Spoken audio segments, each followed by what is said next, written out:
Dear students, welcome to our YouTube channel Krishna institute Tohana. और आज हम करेंगे इस लेक्चर में लेक्चर 3 क्लास +1 का स्टेजेस ऑफ स्टैटिकल स्टडी। यानी कि आपने पहले जाना कि स्टैट्स क्या होते हैं, हमारे वे आंकड़े जिनको हम इकट्ठा करते हैं, हमारे अर्थशास्त्री इकट्ठा करते हैं ताकि उस देश की सारी अर्थव्यवस्था के बारे में हम जान सकें। और वो डेटा जब हम कलेक्ट करते हैं, आंकड़े जब एकत्रित किए जाते हैं तो कुछ बातों को ध्यान में रखा जाता है कि आपका डेटा किस तरह से आप उन्हें एकत्रित करेंगे, उनका मेथड क्या होता है। तो आइए आज हम जान लेते हैं उस स्टैटिकल स्टडी के लिए कुछ स्टेजेस जो आपकी उनके बारे में आज हम आपको यहाँ बताने वाले हैं। टोटल हमारी 5 स्टेजेस हैं जिनके ज़रिए हम जो स्टैटिकल स्टडी है उसको कंप्लीट करते हैं। प्लस आज हमको आपको बताएंगे कि जो इनके टूल्स हैं, मतलब किनके ज़रिए ये जो पूरे स्टेजेस है कंप्लीट हो जाती हैं। तो ये टूल्स प्लस आपकी टोटल सारी स्टेजेस आज हम इनके बारे में डिस्कस करेंगे। सबसे पहले आज जान लेते हैं हम स्टेज नंबर 1, जिसमें हम करते हैं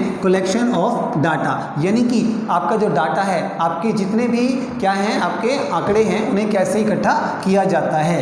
कलेक्शन मतलब इकट्ठा करना, डेटा मतलब आपके आंकड़े। तो इसमें सबसे पहले जो मैंने लिखा है टूल नंबर 1 वो है सेंसस मेथड, यानी कि जनगणना विधि। आप क्या कर सकते हैं स्टूडेंट्स, ध्यान दें कि आपकी जनगणना विधि में हम क्या करते हैं, पर्सनली व्यक्तिगत रूप से लोगों के पास जाते हैं, पर्सनली उनसे मिलते हैं, एरिया वाइज हम घूमते हैं और उनसे जाकर के पर्सनली अपना डेटा कलेक्ट करते हैं। ये डेटा काफ़ी एक्यूरेट होता है, बिल्कुल सही होता है, क्योंकि इसे हमने खुद जाकर के पर्सन से कलेक्ट किया है। ओरिजिनल डेटा भी हम यहाँ पर इसको बोल सकते हैं। तो डेटा इकट्ठा करने का सबसे आसान और सबसे बढ़िया, बट ये मेथड थोड़ा सा टाइम कंज्यूमिंग प्रोसेस होता है और थोड़ा सा कॉस्टली भी होता है, क्योंकि हमें क्या करना पड़ता है, एरिया में खुद जाकर सर्वे करना पड़ता है। और दूसरा मेथड है हमारा, वो कौन सा है, सैंपल मेथड। सैंपल का मतलब क्या होता है कि हम क्या करते हैं, चुनाव करते हैं, पूरे एरिया में नहीं घूमते हैं। कुछ सिंपल सा बात है, आप एक सिलेक्टेड एरिया में जाएंगे, वहीं पर कुछ ऐसे पर्सन को चूज करेंगे जिन्हें उस एरिया की सारी कंफर्म नॉलेज हो। आप उसी से ही सारे एरिया की इंफॉर्मेशन कलेक्ट कर सकते हैं। मतलब एक छोटी सी चीज़ से सारी इंफॉर्मेशन जान लेना, वो क्या कहलाता है, हमारा सैंपल मेथड में कहलाता है। एक इसका एग्जांपल लेते हैं। जैसे आपके घर में खाना बनाते समय आप चावल बनाते हैं, तो चावल बनाते समय आप एक चावल निकालकर उसे तोड़कर देखते हैं। अगर वो पक गया है तो बिल्कुल सारे चावल ऑटोमेटिकली क्या माना जाता है कि सभी क्या हो गए होंगे, पक गए होंगे। तो ये क्या कहलाता है, हमारा सैंपल मेथड कहलाता है कि एक ही इंफॉर्मेशन से सारी मतलब डेटा के बारे में जान लेना, वो क्या कहलाता है, सैंपल मेथड। जबकि जनगणना में एक एक पर्टिकुलर चीज़ को स्टडी किया जाता है, समझा जाता है, फिर जाके आपका डेटा जो है वो तैयार किया जाता है। तो डेटा कलेक्शन करने के लिए हमारे पास 2 मेथड रहते हैं। पहला है हमारा सेंसस यानी कि जनगणना, और दूसरा हमारा सैंपल यानी कि आपकी वो मेथड जिसमें हम रैंडमली कोई चीज़ चूज करके आप इंफॉर्मेशन निकाल सकते हैं। तो पहला जो स्टेज हमारी जो रहेगी वो रहेगी कलेक्शन ऑफ डेटा, जो आप पूरी बुक में स्टेप बाय स्टेप आप पढ़ेंगे। बात करते हैं दूसरा स्टेप जो हमारा है वो है ऑर्गेनाइजेशन ऑफ डेटा।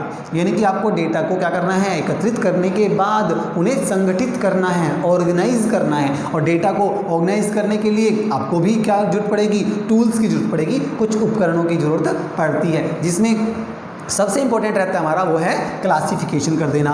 सिंपल सी बात है, आपके पास डेटा इतना सारा इकट्ठा हो गया है, अगर वो इकट्ठा पड़ा हुआ है, भीड़ में है, तो हम उससे कंक्लूजन नहीं निकाल पाएंगे। तो एक काम कीजिए, उन्हें कुछ पार्ट्स में डिवाइड कर दीजिए। इट मीन्स उन्हें क्लासिफिकेशन, वर्गीकृत कर दीजिए, पार्ट में डिवाइड कर दीजिए। मान लीजिए स्कूल के बच्चे सुबह असेंबली में हैं, इकट्ठे हैं, तो आपको पता नहीं चलेगा कौन सा 9th का है, 10th का है, कॉमर्स किसके पास है, साइंस किसके पास है। तभी हम क्या करते हैं, उनके अलग अलग रूम में उन्हें भेज देते हैं। +1 कॉमर्स का रूम अलग, +2 कॉमर्स का रूम अलग, आर्ट्स वालों के लिए अलग रूम होता है। तो ये इसीलिए होता है, उनको क्लासीफाई कर दिया जाता है ताकि उनके बारे में इजीली हमें सारी इंफॉर्मेशन मिल सके। तो ऑर्गेनाइज करना डेटा को, क्लासीफाई कर देना, कुछ पार्ट्स में डिवाइड कर देना। फिर उनकी एक सीरीज तैयार की जाती है। जैसे किसी को रोल नंबर अलॉट हो जाते हैं, कोई स्पेशल आईडी अलॉट हो जाती है, तो क्या बन जाती है, उनकी एक सीरीज बन जाती है ताकि हर डेटा के बारे में हमें ईजिली इंफॉर्मेशन मिल सके। तो डेटा को क्लासीफाई करना और उनको एक सीरीज में बना देना, देना, सीरीज बनाकर तैयार कर देना, क्या कहलाता है हमारा ऑर्गेनाइजेशन ऑफ डेटा कहलाता है। नेक्स्ट जो पॉइंट है हमारा थर्ड, वो है प्रेजेंटेशन ऑफ डाटा। जो आपने डेटा इकट्ठा कर लिया है, आंकड़े एकत्रित हो चुके हैं, बट हम उसे किस तरह से प्रेजेंट करेंगे दूसरों के सामने। देखिए जैसे आपके सामने यहाँ पर है, मैंने कुछ पॉइंट्स बना के आपके सामने डेटा को प्रेजेंट किया है। सारा डेटा बुक वाला नहीं लिखा गया है, ये जो इंपॉर्टेंट है आपके लिए काफ़ी एग्जाम के पॉइंट ऑफ व्यू से, केवल मैंने वही इंपॉर्टेंट टॉपिक ही लिखे हैं विद एग्जाम्पल्स। इसीलिए आपको अपने डेटा को प्रेजेंट करने के लिए कुछ टूल्स का यूज़ करना पड़ता है, जिसमें जैसे टेबल्स आती हैं, ग्राफ्स आते हैं, डायग्राम आते हैं। मैं छोटा छोटा एग्जांपल आपको बताता हूँ। टेबल्स की बात अगर मैं करूँ तो देखिए, आप अपना डेटा जो है कुछ इस तरह से, कुछ रोज बनाई जाती हैं और कुछ कॉलम्स बना करके आप अपने डेटा को प्रेजेंट करते हैं। जो इस तरफ होती हैं ये हमारी रो हैं, और जो ये इस तरह से वर्टिकल रूप में ये हमारे कॉलम होते हैं। तो कॉलम वर्टिकल होते हैं और जो हॉरिजेंटल हैं ये हमारी क्या कहलाती हैं, रो कहलाती हैं। तो रो और टेबल्स का जो टेबल क्या होती है, रो और कॉलम का एक कॉम्बिनेशन बन जाती है। नेक्स्ट है आपका ग्राफ। हम अपने डेटा को ग्राफिकल प्रेजेंट भी कर सकते हैं। जब टेबल बन जाएगी उसके बाद हम क्या बनाएंगे, एक डायग्राम। आपने देखे होंगे कुछ डायग्राम इस तरह से बनाए जाते हैं, किसी तरह के कोई वेल शेप के होते हैं, कोई यू शेप का होता है। तो ये हमारे क्या कहलाते हैं, डायग्राम्स कहलाते हैं, ग्राफ कहलाते हैं।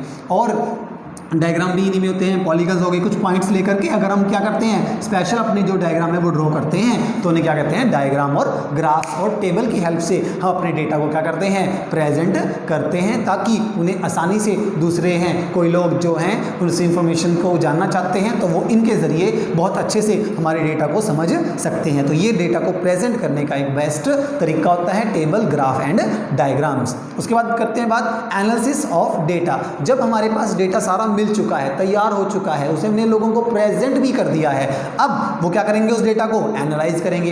अब एनालाइज करने के लिए, उनका विश्लेषण करने के लिए उनके पास कुछ स्पेशल टूल्स होते हैं, जैसे परसेंटेज निकाल देना, हमारे इस साल का कितना प्रॉफिट हुआ, हमारी सेल्स कितनी हुई है इस बार, तो वो क्या करते हैं, पिछले सालों से कंपेयर करके हम क्या निकाल सकते हैं, एक प्रतिशत के रूप में बता सकते हैं कि हमारा 10% प्रॉफिट इंक्रीज हुआ है, हमारी 15% सेल इंक्रीज हुई है। तो परसेंटेज हमारे लिए क्या रहती है, एक तरह की एनालिसिस है, डेटा को अच्छे से समझने में हमारी हेल्प करती है। परसेंटेज हो गया, एवरेज हो गया, कोरिलेशन मतलब सहसंबंध, दो डेटा के बीच में आपस में क्या रिलेशन होते हैं उसे हम क्या बोलते हैं, कोरिलेशंस। और एवरेज की बात करें तो ये सारी चीज़ें हमारी डेटा को क्या करती हैं, एनालिसिस करती हैं, इनका विश्लेषण करती हैं, ताकि हम उस कंपनी, उस फर्म के बारे में या उस अर्थव्यवस्था के बारे में पूरी जानकारी प्राप्त कर सकें।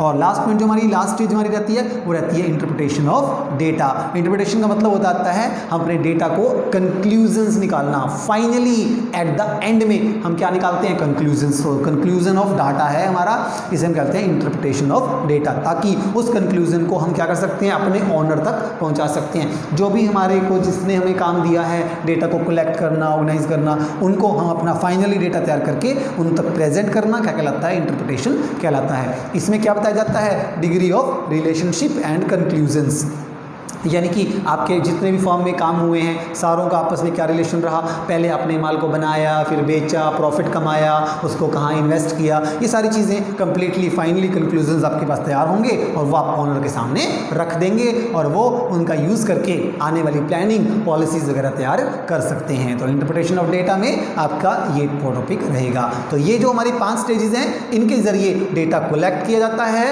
और फाइनली उन लोगों तक पहुँचाया जाता है जो हमारी मेन पार्टी हैं, जिन्होंने हमें ये ऑर्डर दिए, जिन्होंने हमें ये कार्य करने के लिए रखा था, और ये फाइनली काम होने के बाद ये सारा डेटा वहाँ तक पहुँचाया जाता है। तो ये 5 स्टेजेस हैं जो आपके डेटा को स्टैटिकल स्टडी के अंदर बहुत इंपॉर्टेंट रखती हैं। 5 स्टेजें आपकी हैं और ये सारी की सारी टूल्स हैं आपके जो इन्हें कलेक्ट करने में आपकी हेल्प करते हैं। अब आया हमारा नेक्स्ट टॉपिक, वो है लिमिटेशन ऑफ स्टैटिस्टिक्स। तो आपने देख लिया स्टैट्स क्या होता है, कैसे इसे कलेक्ट किया जाता है, डेटा, आंकड़े। अब उन आंकड़ों को जो आपने इकट्ठा किया है उन्हें क्लासिफाई कर दिया, अरेंज कर दिया और उससे कुछ कंक्लूजन्स भी निकाल दिए। अब फाइनली कुछ उसमें कमियां पाई गई। देखिए यहाँ पर लॉस नहीं लिखा है, मतलब आप डेटा इकट्ठा करते हो तो उसका आपको कोई हानि नहीं होगी। ये क्या है? लिमिटेशन, यानी कि ये एक आपकी लिमिट है, सीमाएं हैं। अगर आप डेटा कलेक्ट करते हुए कुछ गलतियां करोगे तो भाई आपका नुकसान हो सकता है। अगर आप जानबूझकर अपने पाँव पर कुल्हाड़ी मारोगे तो भाई चोट तो लगेगी, डर भी होगा। तो इसीलिए कहते हैं कि स्टैटिक्स मतलब डेटा को जब कलेक्ट किया जाता है, प्रेजेंट किया जाता है, तो कुछ गलतियां हो सकती हैं, तो वो आपको ध्यान रखनी होंगी। तो लिमिटेशंस इसीलिए बनाई गई हैं। तो ये टोटल लिमिटेशन कितनी है? 5 हैं। तो हम डिस्कस करते हैं। आइए, फर्स्ट जो लिमिटेशन है वो क्या है? Study of numerical facts only, यानी कि आपने देखा अभी तक मैं कितनी बातें कर रहा हूँ, इसमें हर बात किसकी हो रही है? आंकड़ों की हो रही है, डाटा की हो रही है, और हमेशा न्यूमेरिकल फैक्ट्स की होती है। हाँ भाई, किसी ने मार्क्स ले लिए तो कितने मार्क्स लिए? 50 नंबर ले लिए भाई, 60 ले लिए। इसका वेट कितना है? 80 kg है, 90 kg है, 50 kg है, 60 kg है। तो सबका क्या हो रहा है? न्यूमेरिकल फैक्ट्स ही कंसीडर किए जाते हैं। अगर हम बात करें स्टैट्स की तो भाई एग्रीगेट डेटा ही तो लेना होता है हमें, तो इसीलिए न्यूमेरिकल फैक्ट ही लिए जाते हैं। अब क्या चीज़ नहीं ली जाती?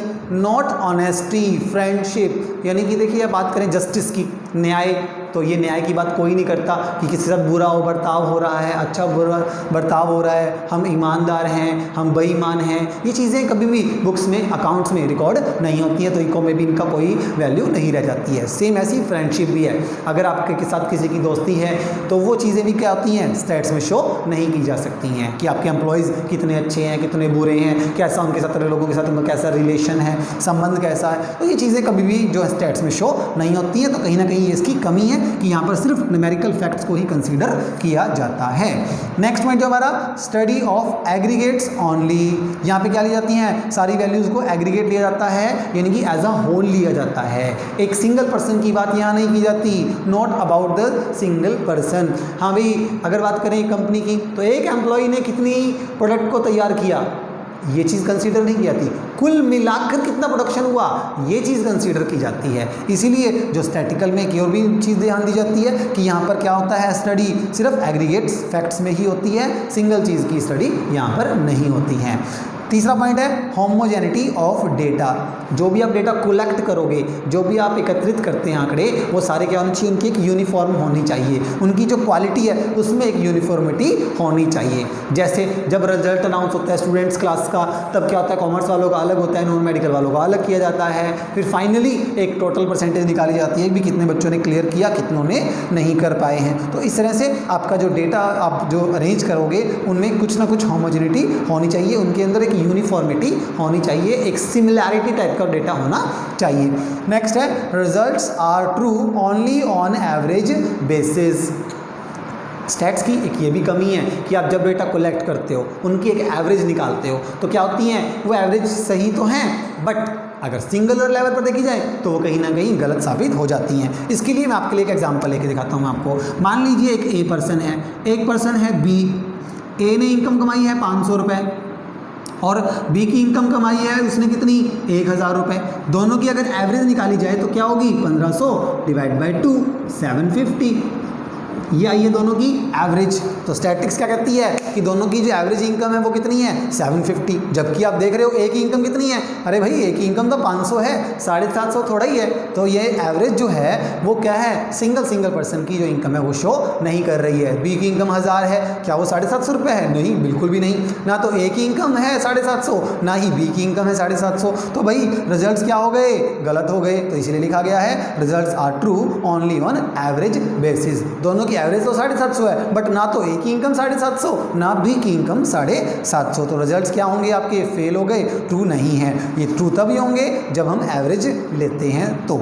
और लास्ट पॉइंट है can be use only by the experts. आप देख रहे हो डेटा जो अरेंज करना, ऑर्गेनाइज करना, प्रेजेंट करना, एनालाइज करना, इंटरप्रेट करना, इतने ज़्यादा स्टेप्स हैं और इतने ज़्यादा उनके टूल्स हैं, इतने टिपिकल हैं कि इनके लिए आपको क्या चाहिए? एक स्पेशल नॉलेज की जरूरत होती है, एक स्पेशल प्रोफेशनलिस्ट ही ऐसा काम कर सकता है। तो ये पर्सन ही होते हैं कुछ एक्सपर्ट्स जिनको स्पेशल नॉलेज होती है, वही क्या कर सकते हैं? इन डेटा का यूज़ कर सकते हैं, कलेक्ट कर सकते हैं और इन्हें अच्छे से प्रेजेंट कर सकते हैं। तो ये थी हमारी स्टैटिक्स की कुछ लिमिटेशंस। तो इस चैप्टर में आपने जाना स्टैट्स क्या होती हैं, उसकी 5 स्टेजेस मैंने आपको बता दी, और उस स्टैट्स को कलेक्ट करते हुए आपको इन सावधानियां रखनी है कि कुछ इनकी कमियां हो सकती हैं। तो ये था हमारा आज का topic, stages of statistical study and limitation of statics. Thank you students.